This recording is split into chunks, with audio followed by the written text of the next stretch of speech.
Kalau teman-teman siap untuk untung, pastikan teman-teman siap untuk meresikukan sesuatu juga.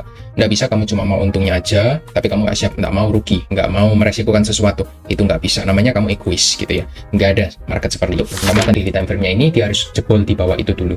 Baru cukup aman untuk USDT dominance. Kalau nggak, skenario kita untuk naik itu masih sesuai untuk saat ini. Saya masih percaya kita masih bisa retracement naik, baru kita turun kalau memang kita sudah waktunya. Seperti itu. Kalau teman-teman suka dengan video ini, bantu saya untuk capai 15 likes, dan teman-teman boleh request apapun itu untuk altcoin-nya. Kalau menarik nanti akan coba kita bahas di segmen video altcoin yang lainnya. Oke, langsung aja ya teman-teman, kita akan update untuk pergerakan dari Bitcoin Ethereum untuk weekly closing di minggu kemarin ya. Kita sudah official close untuk 1 minggu, jadi kita akan coba update pergerakannya secara real time sama teman-teman di sini.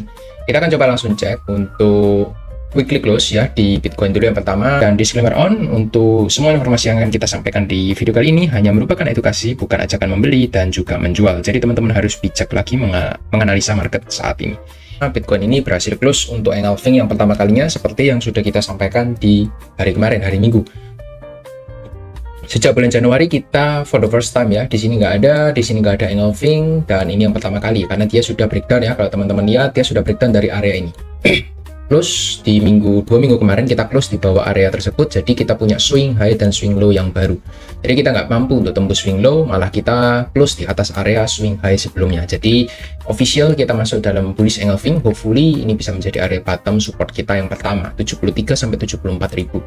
Untuk time frame di daily time frame-nya, teman-teman bisa coba cek support kita yang memang ada di sini ya, 74 sampai 73.000 lah ya, 74 lah ya, 73 kita nggak sampai ternyata, 74.500 itu menjadi area support kita. Hopefully kita nanti ketika retracement kita nggak jebol dari area tersebut, cuma sampai 79 lalu kembali up lagi. Karena kenapa? Karena itu merupakan area krusial untuk saat ini. Apabila area tersebut dijebol, maka ada potensi kita untuk membentuk lower low yang baru seperti sebelum-sebelumnya gitu. Apalagi kalau teman-teman lihat sebenarnya ini sudah ada perbaikan tren ya untuk Bitcoin itu sendiri. Teman-teman bisa coba cek. Di sini kita ada trendline bearish yang sudah gagal bertahan berkali-kali di sana. Lalu for the first time kemarin kita breakout hari Sabtu dengan candlestick Marubozu. Tapi sudah saya infokan bahwa ini masih cukup bias. Kenapa? Teman-teman bisa coba cek ya, untuk volumenya kosong ya. Jadi saya masih rada-rada untuk hold dulu ya, nggak berani untuk terlalu agresif karena dari volumenya itu nggak ada. Kita harus menunggu untuk reaksi dari ETF hari ini, market makernya gimana gitu. Market makernya apakah tertarik nggak di harga sekarang ini gitu ya. Kalau nanti dia ternyata berpikiran yang sebaliknya dari kita, maka ada potensi kita nanti akan masuk dalam fase koreksi apabila area ini dijebol ya. Ini bisa menjadi area head and shoulder yang cukup valid untuk bisa membawa market untuk retracement seperti yang kita sudah sampaikan di daily time frame. Jadi teman-teman yang ambil entry ya, saran dari saya jangan terlalu untuk agresif. Kenapa? Karena teman-teman harus tahu ya, kalau kamu mau untung pasti kamu harus siap untuk meresikokan sesuatu ya. Uangmu harus kamu siap diresikokan. Karena market itu bergerak dalam higher high dan higher low yang cukup kelihatan di sini ya. Nggak ada higher high tanpa adanya higher low. Jadi nggak ada kenaikan tanpa adanya koreksi terlebih dahulu. Nah, kita sudah mengalami kenaikan push naik ke atas, tapi kita belum mendapati koreksi ke bawah. Jadi kalau teman-teman entry di sini, ini namanya sama-sama teman-teman beli di pucuk gitu. Untuk intraday ya, tapi kalau untuk investing saya kira masih cukup oke gitu ya. Untuk harga sekarang masih ya kita katakan masih cukup bottom untuk investing. Jadi teman-teman harus bisa bedakan antara investing dan juga fast trade ya. Fast trade itu main time frame di daily ke bawah seperti itu. Kurang lebih itu. Kalau teman-teman siap untuk untung, pastikan teman-teman siap untuk meresikukan sesuatu juga. Nggak bisa kamu cuma mau untungnya aja, tapi kamu nggak siap, nggak mau rugi, nggak mau meresikukan sesuatu. Itu nggak bisa, namanya kamu egois gitu ya. Nggak ada market seperti itu. Kamu akan diajar oleh market ketika kamu nggak mempersiapkan resikomu gitu ya. Jadi hopefully teman-teman bisa dapat untuk insight-nya sedikit dari tips untuk dari saya untuk teman-teman semua. Seperti itu. Untuk daily-nya kita melihat area resisten yang pertama 84, dan supportnya 79 itu masih tetap sama menurut saya. Sebenarnya untuk major dari resisten itu kita harus ambil yang ada di atas ini sekitar 88.000. Break dari 88.000 kita sudah official untuk kembali bullish lagi di daily time frame-nya ya. Kenapa? Karena ini swing terakhir ya yang membuat market itu impulse turun ke bawah membentuk lower low. Jadi 88 ini merupakan area tertinggi yang perlu untuk ditembus untuk saat ini. Tapi saya kira ya masih belum lah kita untuk tembus. Mungkin kita harus retracement dulu. Nah, itu untuk melihat seberapa kuat untuk seller itu bisa menekan harga. Kalau sellernya sudah nggak ada, otomatis buyer kan lebih enak untuk naikkan harganya. Mungkin tembus 88 bahkan lebih, bahkan bisa 90 gitu ya. Jadi itu dari saya. Next. We move ke USDT dominance. Untuk USDT dominance ini masih cukup berbeda ya, seperti tadi. Kalau Bitcoinnya sudah membentuk engulfing, lain cerita kalau USD-nya. USD-nya kita masih belum mendapatkan engulfing ya untuk daily close. Kita masih perlu untuk tembus dari area trendline yang sudah terbentuk. Untuk daily time frame-nya ini dia harus jebol di bawah itu dulu, baru cukup aman untuk USDT dominance. Kalau enggak, skenario kita untuk naik itu masih sesuai untuk saat ini. Saya masih percaya kita masih bisa retracement naik, baru kita turun kalau memang kita sudah waktunya, seperti itu.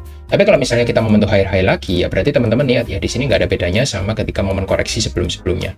Nah, momen-momen koreksi di sini nggak ada bedanya gitu. Ini cuma part of retracement sebelum dia lanjut lagi untuk mengalami kenaikan. USDT-nya naik, otomatis Bitcoin dan altcoin-nya akan rontok berjamaah seperti itu. Itu hukum yang teman-teman nggak bisa lawan ya, karena memang ini antara uang ya, dominasi uang terhadap market ya. Jadi ketika banyak orang pegang uang, otomatis orang banyak taking profit. Ketika uangnya itu berkurang, otomatis dibelanjakan ke market cryptocurrency seperti itu ya. Jadi hopefully teman-teman tahu untuk korelasinya dengan baik seperti itu. Untuk Bitcoin dominance-nya kita melihat masih cukup bullish untuk weekly close-nya, tapi untuk 4 jamnya teman-teman lihat kita sudah bermain dalam satu range area yang cukup terbatas gitu ya.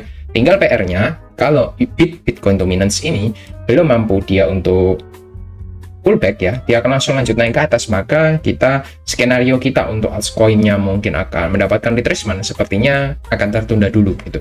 Syarat dari altcoin bisa mendapatkan retracement atau uang masuk ya, inflow, dia harus tembus dari area supportnya di 63,2% seperti itu.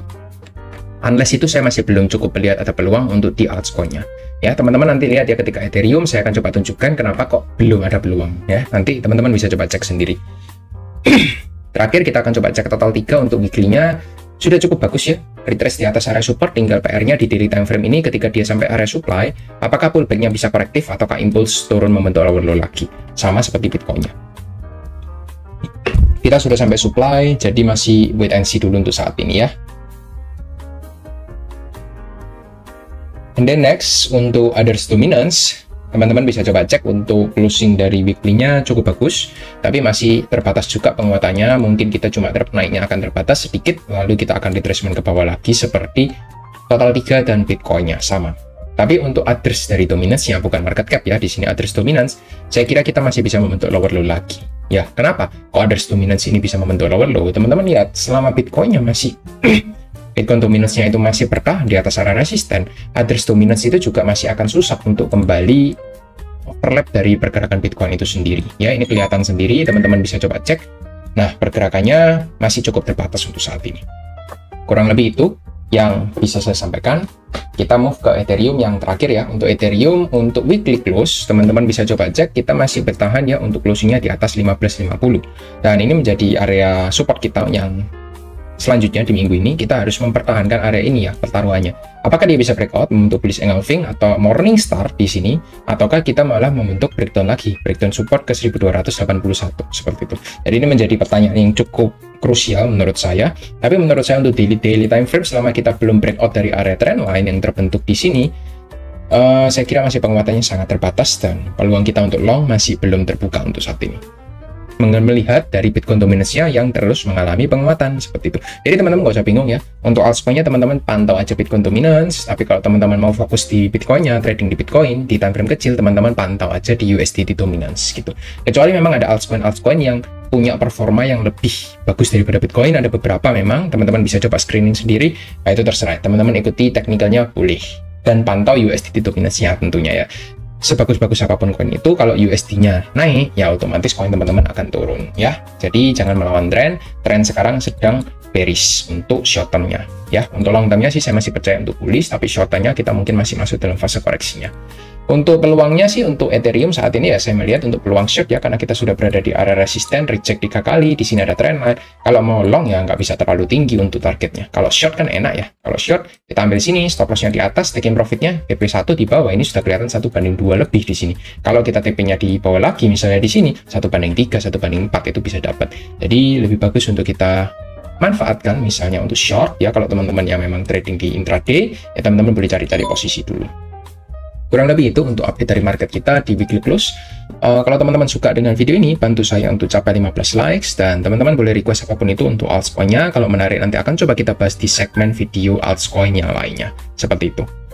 Thank you semua, dan disclaimer on, untuk semua informasi yang akan kita sampaikan di video kali ini hanya merupakan edukasi, bukan ajakan membeli dan juga menjual. Jadi teman-teman harus bijak lagi menganalisa market saat ini. Itu aja dari saya, thank you semua, dan see you next video. Bye-bye.